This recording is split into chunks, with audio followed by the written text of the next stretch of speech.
Why is there such a huge gap between what we think parenting is going to be and what it actually is? And women begin to internalize, I think, this sense that they have to be the ones who provide comfort, provide nurturing, look after people's feelings. Why, when we have children, do we think it's going to bring us closer together, but often it really pushes us apart? Precisely because we have raised our expectations of marriage, we won't stay in a marriage that doesn't meet the ideals that we have. What are the jobs of mums and dads now? Increasingly, egalitarian sharing of both the housework, the parenting, and the paid work is a predictor of closeness over time. What's a dad when we're no longer just providers? The word breadwinner didn't come into being until the 1820s.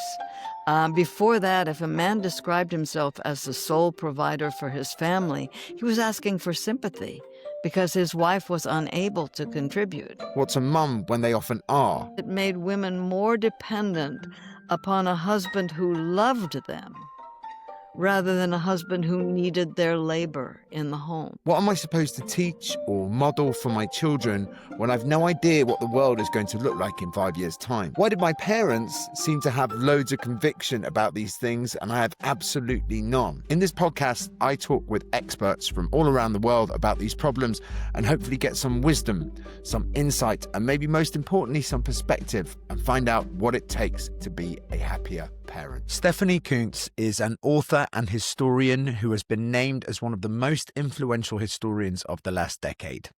She has written a lot of books. They're focused on marriage, gender, and the family, most famously, Marriage: A History. She has an unbelievable depth of knowledge on this subject. So we take it right back to the Stone Age, and she charts a path of shifting expectations on the roles of men and women in relationships, right up to the present day and the issues we now face. We discuss how an understanding of this history can help us be kind to ourselves and our partners when we behave in the ways that we're just expected to, but also how understanding this history allows us the possibility of behaving differently. I learned so much from this wonderful lady. I hope you do too. I just want to go back as far as we possibly can, really, because I think we have this idea that we're just coming out of this breadwinner caregiver relationship into more of a dual breadwinner one. And I think certainly I was talking to my mum about it and she was like, well, it must just go back all the way to the Stone Age when, the women looked after the children and the men went out to hunt. But actually, what do we know about the Stone Age and family structures? Well, what we know about the Stone Age is that a lot of what we've been told for years is just dead wrong. This idea that women needed to get a husband because that was the way they got fed and protected from wild animals. Which is kind of strange because, who protected them from wild animals while the men were out hunting then? That was always rang a little bell for me. But in fact, when we look at what we know about foraging societies that still exist and that have been recorded previously and put that together with the Paleolithic research, it suggests that, in fact, women did not need a husband to get food. There were other reasons for pair bonding. For a division of labor. For example, women tended not to go out to hunt a long distance. And that would make sense because if you've got a baby or you're menstruating, you don't want to go running off for 2 days on a hunt. But women contribute about half the calories. And the most important thing is in such societies, you don't need a husband to get a share. When a kill happens, the hunter who brought it down doesn't get an extra share. In fact, he doesn't usually even get the first helping of the meat. It's divided up and it's given to everyone in camp. And the noted anthropologist Sarah Hardy points out that they've done studies of such societies that still exist, and ones whose fathers never killed a single thing get just as many calories and weigh just as much as the kids whose fathers did kill a lot of things. So it turns out that this idea was totally wrong about what the invention of marriage was about. In fact, we think what marriage was all about really was getting in-laws. that it was a way of connecting bands that were separated with other bands and making connections and obligations. So, as odd as that seems to us right now, the whole point of marriage was not the partner so much as the in-laws. And for thousands of years, that's how human beings seem to have lived, and most anthropologists agree. But to jump ahead to So basically, what you're, I think I read something you wrote where it's the creation of fictitious relations in a way. It's like you're making relatives who you aren't actually related to. That's kind of the point of marriage, right? Right, right. And in band level societies that we know of today, they have a much broader definition of in-laws than we would today. Okay, so now your mother-in-law, but the mother-in-law's brother or wife or, those things are also considered to be relatives. So it was a way of recruiting networks of obligation and exchange. And of course, sharing is the most important human adaptation. It's what allowed them to survive. And so marriage was originally developed in order to increase sharing, which is tremendously ironic because then for thousands of later years, it began to be developed in order to limit sharing. Explain. Okay, so I understand the first half. I really like that. What I got the image of there when it's not just my brother-in-law or my mother-in-law, it's all their relatives. You're talking about in a traditional marriage these days, everyone from the other side of the church, right? Everyone sat on the other side because you have a bride side and a groom side. It's like, right now you're all my family. Okay, so I can understand how that works. Explain what you mean by it's used to limit sharing. Well, once you begin to get inequalities in society, then the groups that have the most to have accumulated the most, they want to protect it. They don't want to share with just anybody. If I'm the one of those groups, I want my kid to marry into a group that is equally advantaged or more so. And at a certain point in history, very long ago, marriage becomes this manipulative tool to gain allies, to recruit followers, to merge fortunes. It's pretty much a business arrangement. And you do not want your kids marrying someone to whom you don't think you don't want to feel obligated, and you don't want to have obligations. So this is also the point at which you get a lot of control being exerted against young people's free choice, and particularly against women's free choice. Because if a woman marries or elopes with someone that you don't want to be connected to, but has a child, then you might find yourself mixed up with a group that you don't want to be connected to, which is why you get this tremendous control over women's fertility, concerns about their sexuality, and increasingly in many societies, for example, in England, a child born out of a marriage that was not approved by the parents could be broken up, and that child was a filius nullius, literally a child of no one, entitled to nothing. And it's really interesting because back in So sorry, are you not just a bastard, but it could be a marriage, but a marriage of which the parents don't approve? Yes, those normally in many societies, if a children married somebody didn't approve, you could have the parents could have the marriage taken away. And other And so I societies, guess they might. adding to that, we have the fact that you can't prove paternity, right? Until very, very recently, there's been no Right. way to prove that someone is the father. So then we get this obsession, which is bound up in property and not feeling obliged to someone who you think actually has got no worth. We get this obsession with women's sexuality and controlling that. Yes.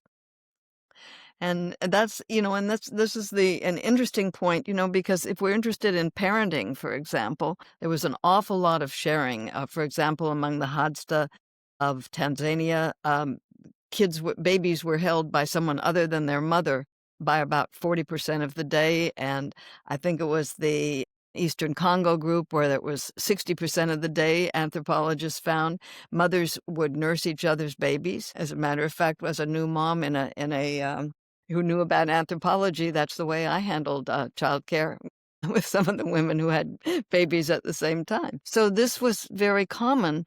But later on, as you get these inequalities and parents become more concerned to make sure that their daughters especially marry into families and marry men that they can use, as the anthropologist Sarah Hardy points out, women get less choice about deciding whether this would be a good partner for them or a good parent for their kids. And so you get a situation where men, I think it was Hardy who made this very important point, that not only does patriarchy subordinate women, but it separates men from babies.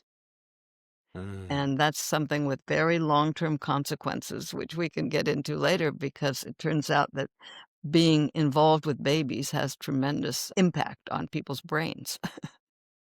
Why in yes, I mean I love Sarah Blether Hardy, and I've only read Father Time, which is an amazing book. But I just want, why in an arranged marriage is that the woman having no choice? If I'm told I have to go and marry this woman from another family because that's the family tie, surely both the individuals in that lack choice. Well, I think that's really true. I don't think that we have emphasized enough how many young men were forced into marriages that they didn't really particularly want. On the other hand, because they could have babies out of wedlock that would not have a demand, that would not, the mother wouldn't be able to make a call on them. Yes. They weren't particularly bothered if the young men went off and had affairs, whereas they were very bothered if the woman forced into a marriage she didn't want had an affair. Right. Yes, I can see that. So just talk to me about when does monogamy first show up? You described pair bonds, and obviously we've always coupled to have children, but when do we start kind of staying together in monogamous long-term couples? There's a lot of debate about that, and there's a lot of variation. I mean, there have been societies where one man had several wives, could take several wives. There have been about 50 societies we know of where a woman could take more than one husband. There's divorce is often very, very easy to get in band-level societies. But it's also true that there's always been long-term pair bonding, and whether, I have no idea whether it's built into our genes or not, but it's something that has it's always happened. It's not the only way people have organized it, but it seems to be a fairly common way, even if there are plenty of little lapses along along the way. Yeah, so there seems to be some kind of desire for long-term relationships, even if they're not monogamous, but some kind of long-term relationships that kind of exist outside of just rearing children, which I Yes. guess is like, my really where I want to get to with the modern question. The UK and the US at the moment both have pretty similar divorce rates, around 40%. It's what does marriage mean now? And actually, do you, when you're studying this, when you're talking about this, do you differentiate between marriage and long-term monogamy? Well, increasingly, if we look at the European situation, they don't. That you get plenty of couples that stay together for many, many years. Sometimes they'll get married after they've had 3 or 4 kids just to Yeah. say, okay. But so it's a long-term monogamy. On the other hand, marriage continues to be in most European and American people's minds the most committed relationship that they can imagine. And there is still quite a bit of demand for that. And it's very interesting that whatever we say about the problems in marriage. Parents, for example, are much more approving of a relationship, same sex or different sex, if the kids marry rather than if they're just cohabiting. So there is something, and plenty of people can do without it, and that's fine. But we shouldn't deny the fact that a lot of people do still look for this. Given the changes we've described, from it being about sharing and forming as wide a network as possible, a change to actually it being about not sharing and keeping your stuff. I love that. It's fascinating. Why do you think we do it now? Why do you think it has such importance? And what are people, in 2025, what are people looking for in marriage? Well, this is one of the big changes is that for if we go back to like supposedly the golden age of marriage in the 1950s, it was based on a totally different situation between men and women, and it was between men and women since same-sex marriage was outlawed. And that was that you had a situation in both England and America and many other places where for the first time there really was a male breadwinner family. People have myths about how far back in history male breadwinning goes, and we can come back to that. But for the first time in history, it was possible for young men following World War II to actually support a family. And in this expanding economy, though, it was almost impossible for a woman to get access to the benefits of that expanding economy without marrying a breadwinner. So this is what the height of the breadwinner homemaker ideal. And for a long time, that stabilized marriage and was one of the goals that the values that people put. As you know, that has changed, as you pointed out. The dual breadwinning is very, very common. And increasingly, egalitarian sharing of both the housework, the parenting, and the paid work is a predictor of closeness over time.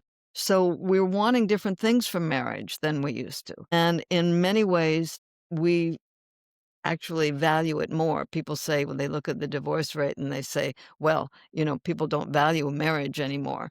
Actually, people don't feel that they have to stay in the institution anymore, but they value the relationship that they want from marriage much more than in the past. And actually, divorce rates have been going down quite a bit as people have begun to be able to negotiate.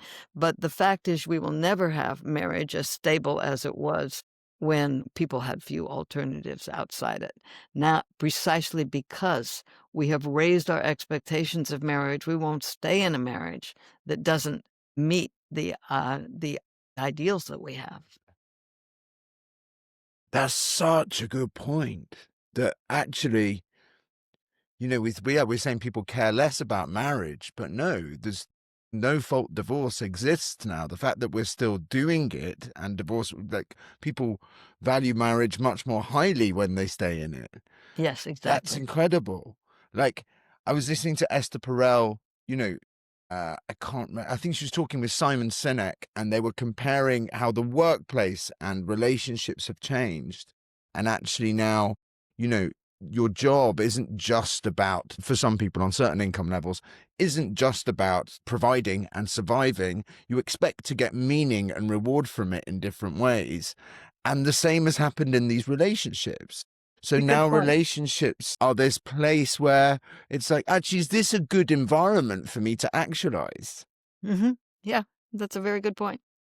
I hadn't made that connection between our expectations of work and our expectations of marriage, but yes. And of course, precisely because we have raised our expectations of work, despite the degradation of work that's going on in some modern economies, we have raised our aspirations for fulfillment. And that has, you know, it's made marriage a more difficult journey than it used to be, a more rewarding one, but also a more risky one.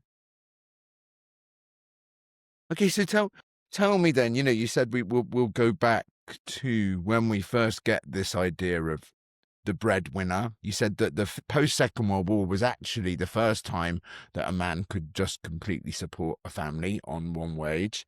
Where does this idea of the male breadwinner first come? Where do we first encounter it? Well, that's so interesting, I think. We look back at aristocratic patriarchy, for example, and that, there are a lot of misconceptions about that. I mean, it was terrible. I mean, men had control over women, but social rank outweighed gender to a certain yes, if you and I were of the same rank, I would have to be subordinate to you. But if you were lower rank than me, then you would step out of my way and lower your eyes when I walk down the street.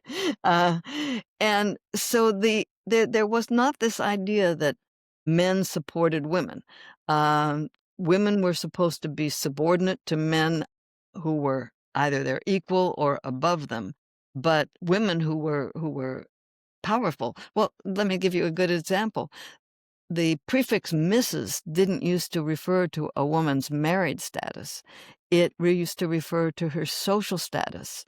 And if you were a Mrs., short for mistress, the equivalent of master or mister, you were called you were called Mrs. even if you weren't married. That was an honorific. It's only in democratic capitalism that we begin to get the Mrs. being extended to the wives of men who were misters, and it's referring to their marital status.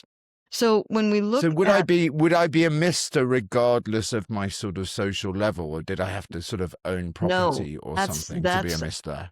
not in patriarchy. No, in fact, when we look at the records of different towns, only like about 14 or 15% of the men listed are called misters. They're the masters. They're the ones you have to defer to, and Mrs. was someone Landowners. you had to defer to. Yeah. Here Interesting. in patriarchy, then, what you have is a situation where there's tremendous acceptance of inequality and domination, but it's ironically, it's when you get the spread of democratic capitalism that offers men the opportunity to be not only to work for wages independently of the old kind of feudal relations, but suggests to them that you can actually, you can have an identity as brothers, that we're all created equal. Well, that's what happens there is women are offered an identity as wives and mothers in ways that were not traditional, And if you were in the 14th, 15th century, the word breadwinner didn't come into being until the 1820s. Before that, if a man described himself as the sole provider for his family, he was asking for sympathy because his wife was unable to contribute. Wives then were considered yokemates and meat helps. They were subordinate. They were like the second in command. They were subordinate to their husband, but they were not considered to be helpless, and the men were not considered to be the sole breadwinners. Right. They weren't a dependent. No, well, I Although mean, they were, I suppose the same could be said for children, right? We used to have children to work for us as yes, opposed to them being a yes, net cost, I suppose. yes. And in fact, in those days, if you were a family that had some property, even a small farm, the woman and the man worked together to raise the food, to take the cow to market. We have women took the cows to market very often. They didn't wait for the men to bring home the bacon. They helped butcher the pig and make the bacon. And it was kids then who did the work. Kids or young servants, girls who were not yet married, who did the work around the house that later became women's work. Women's work used to be much more productive.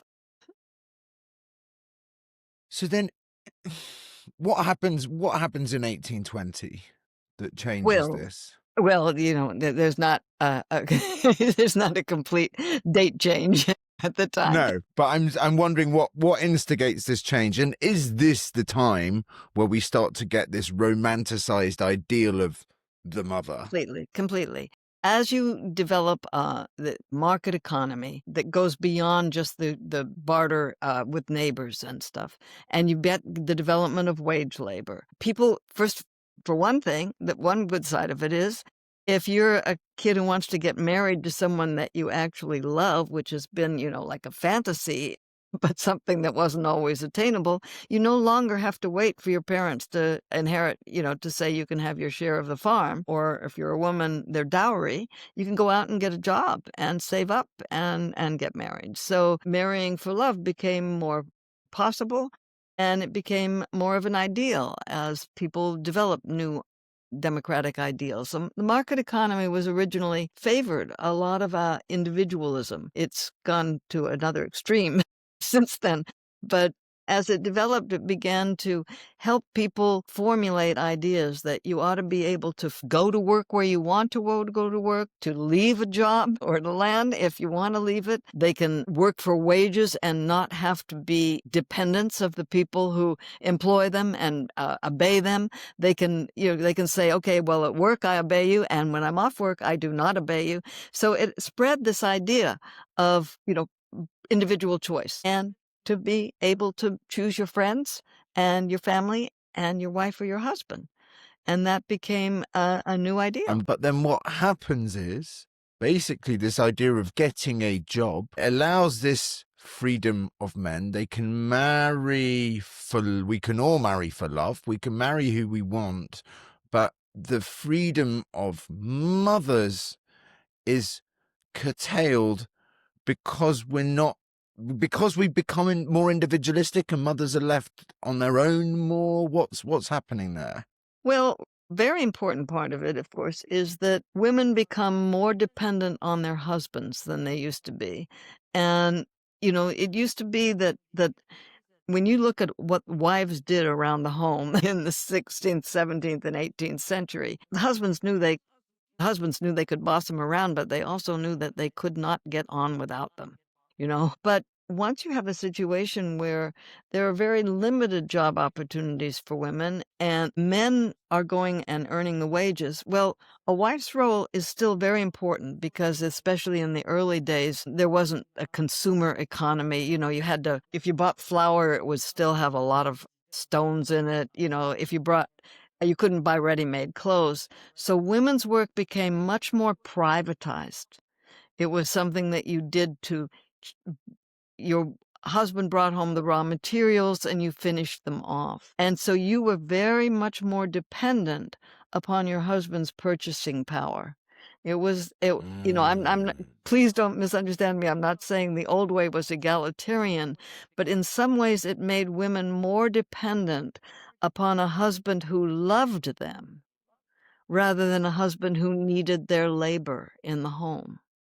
And women begin to internalize, I think, this sense that they have to be the ones who provide comfort, provide nurturing, look after people's feelings in ways that, looking at the diaries of women, oppressed though they may have been in the Middle Ages, I'm not sure that they felt. And this, there are all sorts of new ways of loving and impossibilities for real mutual love in these relationships.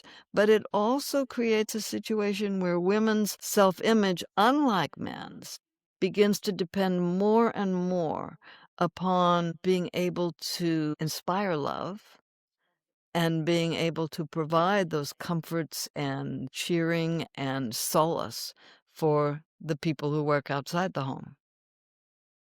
And that becomes internalized in ways that we still see playing out, even those of us who have become very independent, that we're the ones who do the emotion work, the cognitive labor around that. Yeah, because what struck me there is that actually most households now can't survive without two incomes, even though we're all working for other people and jobs exist. So we need women again for those things, and yet they're stuck being the people who it's important for them to do all the nurture and look after our feelings. That hasn't shifted despite the fact that we now need them to do this other work. Yeah. Yeah, yeah. And, it goes both ways. Men have learned to expect this of women. I mean, I don't think many men don't even realize that it's emotional work. They just think that, their wives are just good at this. Naturally, they don't realize you have to work at being good at this. But we women, we have internalized it too. And so we do maybe more of that emotional work than we need to. And we feel very much obligated to be the ones who take care of that around the house. And then it's reinforced by the fact that, there's so few supports, especially once children arrive. I just want to go.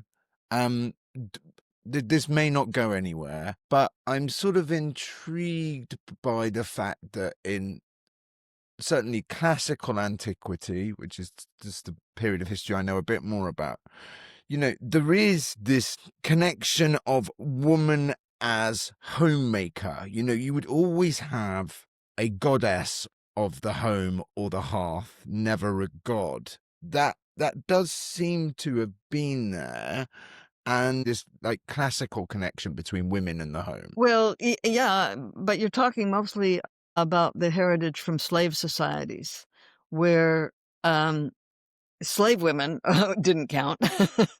It was upper class women who were able to stay home and or forced to stay home, however you want to put it. Right. Yes. Okay. Yeah. So that's a strata of society we're talking about again.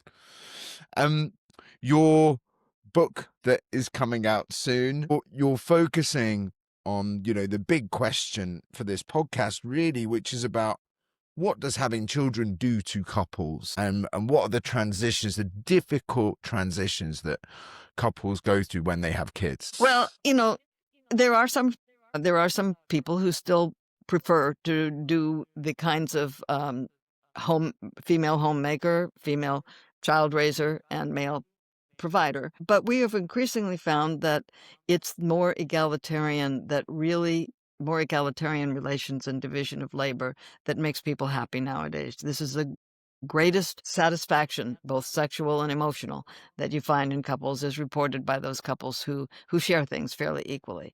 And people And are we, getting just to jump in there, we both genders profess that that's important to them. I think I've read you writing that somewhere. Yes, they It's do. not just women And saying that. also, when you actually take polls, like many of the researchers that I know in the Council on Contemporary Families actually ask questions about this, and they find that the people who are most satisfied with their relationships are the ones who share, who know what each other do.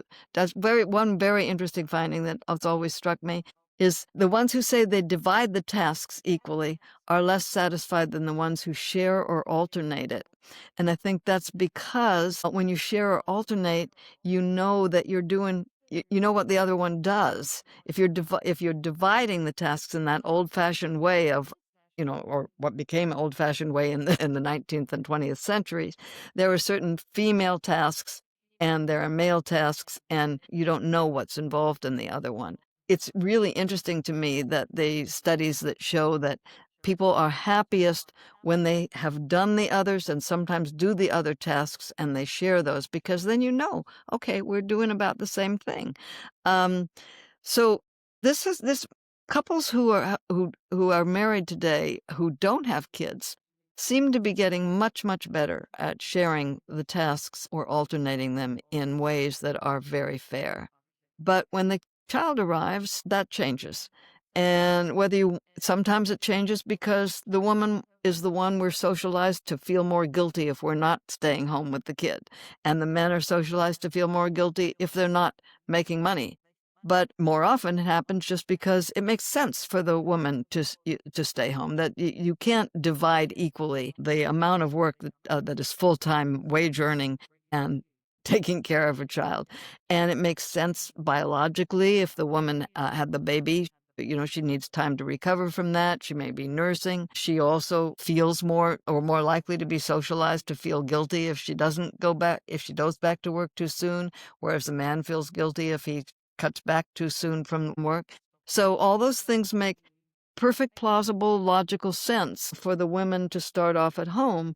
But then there's this kind of creeping thing that happens. On the one hand, the arrangement limits women's opportunities for advancement and movement forward in the workplace, but it also limits men's opportunities for advancement and knowledge at home.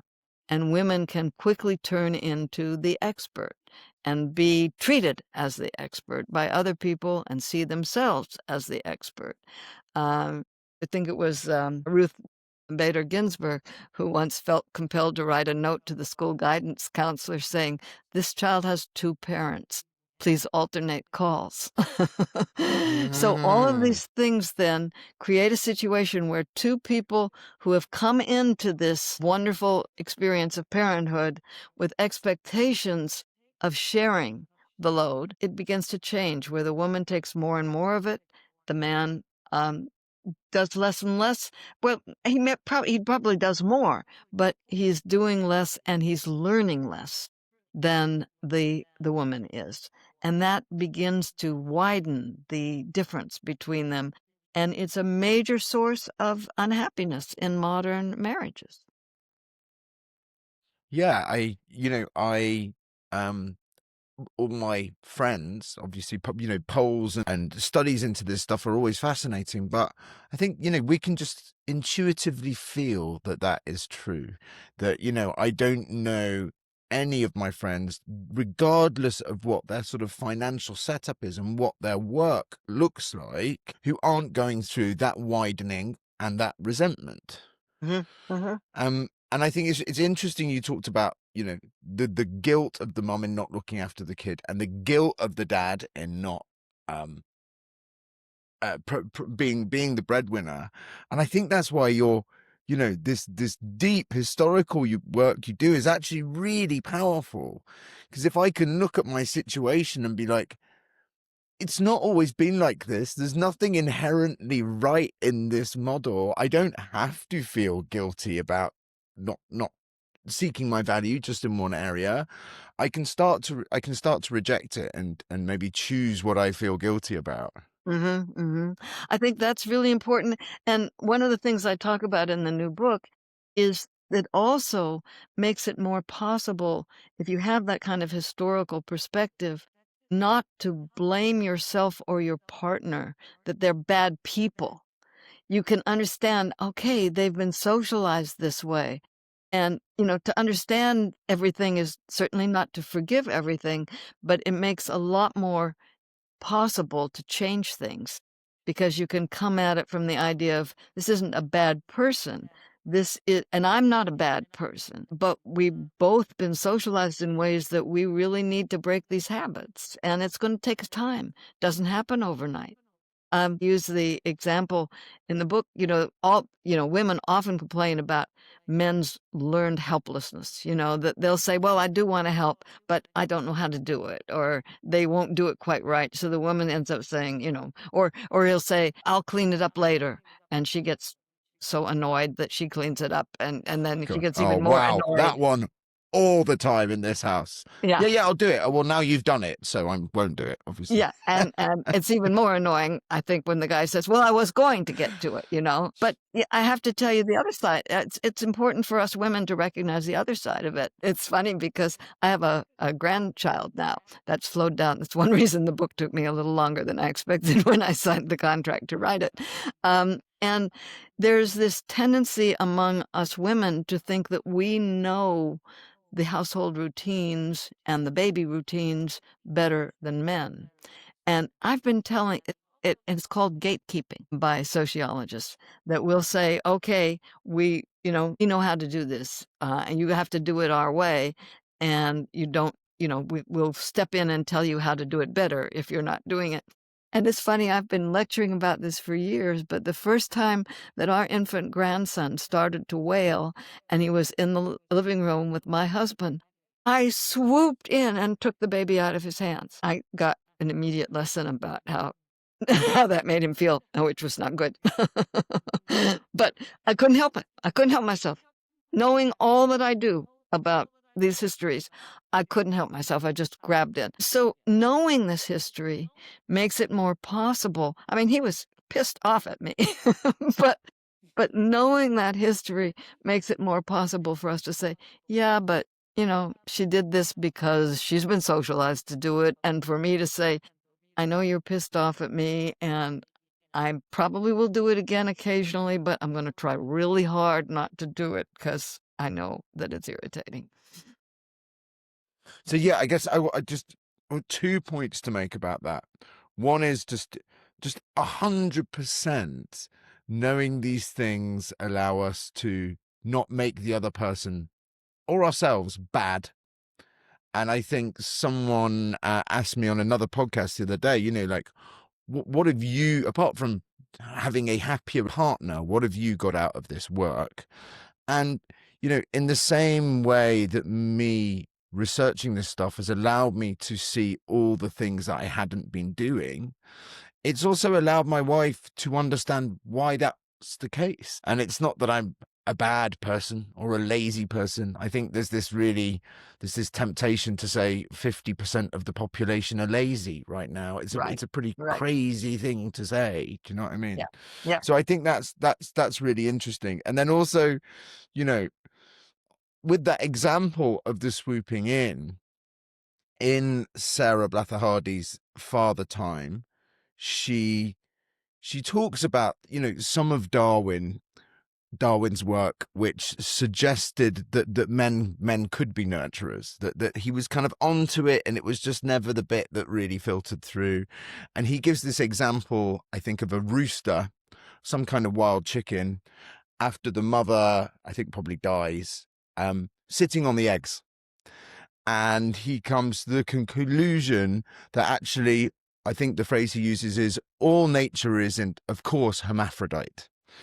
But the point is, nature also runs on efficiency, and the rooster would never have done that had the mum been around.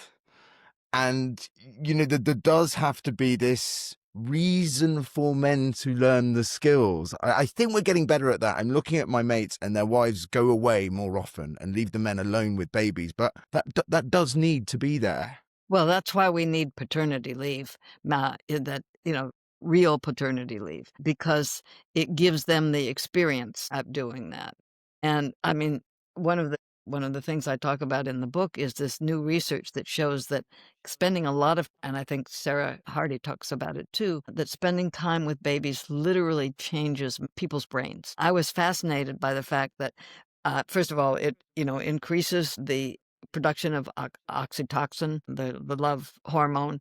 It decreases aggression. It streamlines the brain. The researchers say it actually makes it a little smaller, but that's actually more efficient because it's We concentrating more on the baby.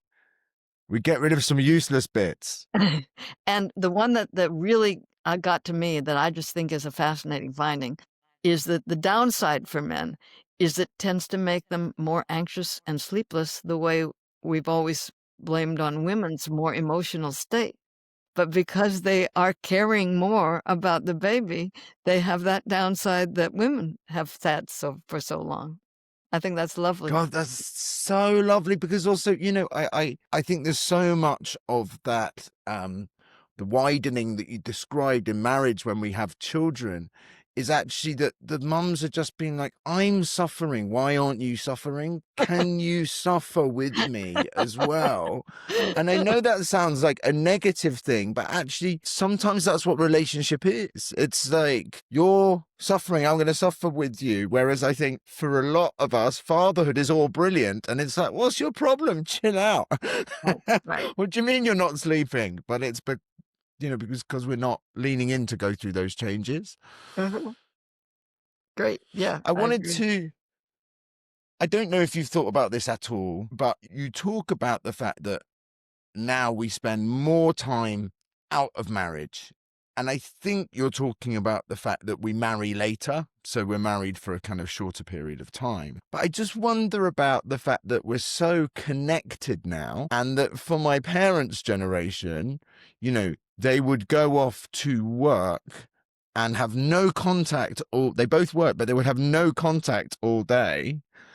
And now my wife and I are having interactions every hour, in one way or another, back and forth. And I wonder what that's changed about what these kind of relationships are.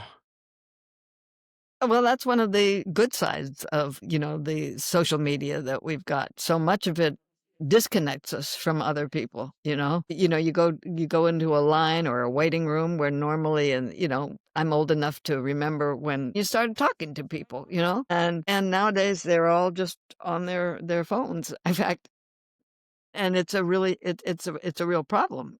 because it turns out that those little minor interactions, social interactions that we have with people are very consequential for our well-being and our ability to relate to others.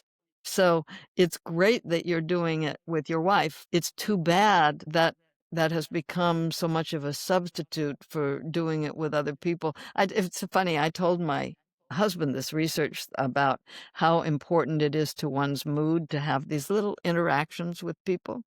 And he said that, all right, so he tried it out in grocery lines a couple times, and he said, "You're right. It just lifts everybody's mood." And so that's one of the good parts of social media, and let's make it go beyond our marriages. Yeah, yeah, I love that. Is there anything that you'd like to talk about around this gendered piece of where we are right now and how you see things kind of getting better for couples?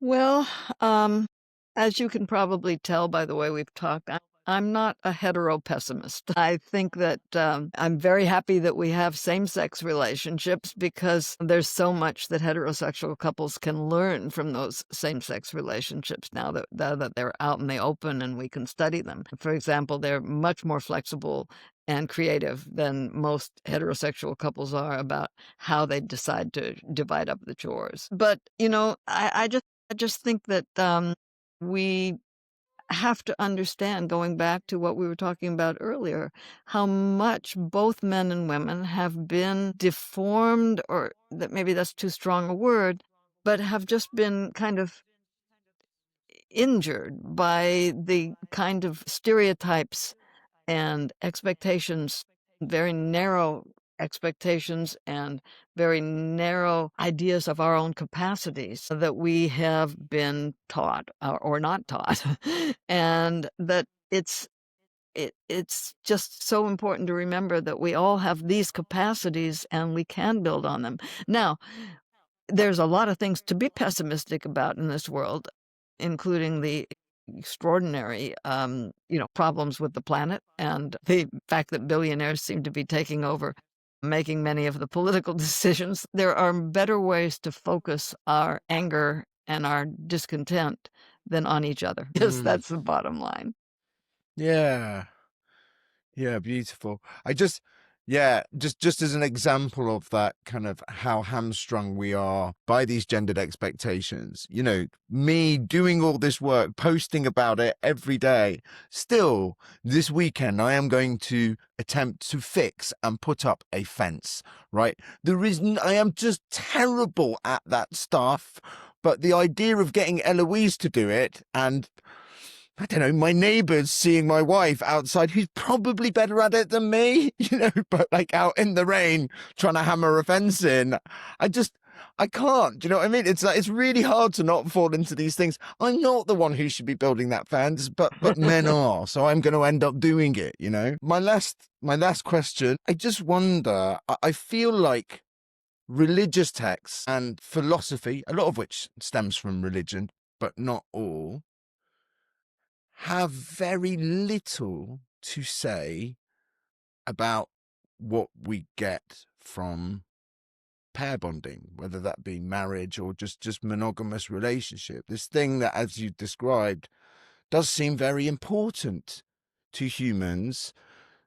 Like what wisdom have you found around it? Because I feel like we all just get sort of treated as individuals by religion and philosophy.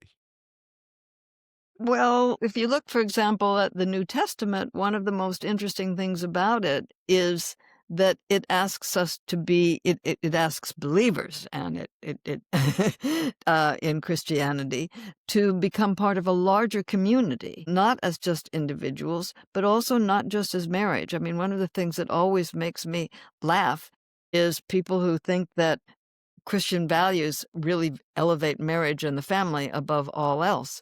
In fact, marriage was the second best state. Staying single, childless cat ladies would have been preferable, to use Vance's description of unmarried women, because it wasn't just the sex hangups. It was also, at least when we look at Jesus's where Jesus is quoted.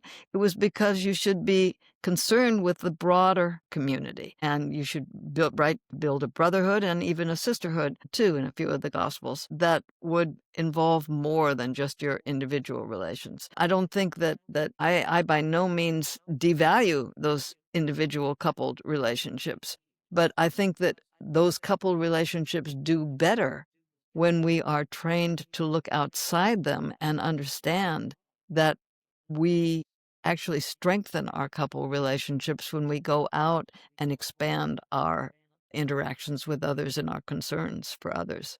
One of the big problems with marriage as it's been in England and America since the 1950s is this idea that it's just the two of you.